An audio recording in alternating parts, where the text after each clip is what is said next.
waxna gumaysta ma jiraan abaagii lama gumaysto Itoobiya gumaysa weyday kanaalay ku leeyihiin iyo meelo loo maro ana la ka leexdo adiga qoror waxaan ku leenahay walaalo wadaad wax daaweeye in jilab iyo daaweey meesha la yiraahdo ceelri meesha ka dhaxda waxa ka socda hadeer ku orday hadeer kala dir ha isku dayo inuu Soomaaliyeed inaad u talido 8 sano jiraan ninkii bilaabana waa isqarin ma hayo mana qarsooni ulama awdiinka kama qarsooni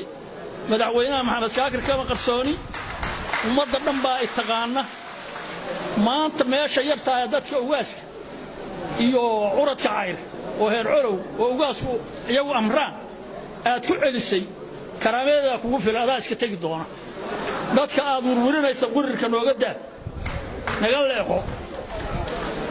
ma fiirso horana loo yaqaan waad yeelaysaa waa lagu rabo waa ku yaro waa ku keenay midaan xumaanta ka laabay sabaan u bax tala fiican keen intaas baadiyo ku leeyahay gaar ahaan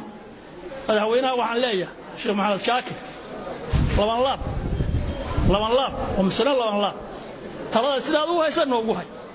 annaguna ciidankeedii baana mana badiyo warkii anigu waa ka baxay caalamka waxaan u sheegayaa oo indhaynayaan deeqaha adduunka la kaga soo diro ma aragno nooma yimaadeen jajabkanagu ma arko dhimashadana ma aragto been baa naloo sheega been marka waxaad yeelaysaan caalamka waxaan u sheegaynaa midaasaan u sheegaynaa inay dabagal ku sameeyaan annagu waxaan u sheegaynaa hadday naga run tahay saad u fadhiyaan qalbkiina soo qaata haddii rag iyo ka naagaba kulli soo qaata qalbka waxaad moodaan inaad hablac ka bax waa sidii shabaab u taagnaa jira u taagay haddeer qarac isaga riday meeshaas horena saa wax ku celinaya cid walba ogow ma qarsanayo magacayga Maxamed Muuraad doon baa la yiraahdaa magac gaar ah waayana waa leeyahay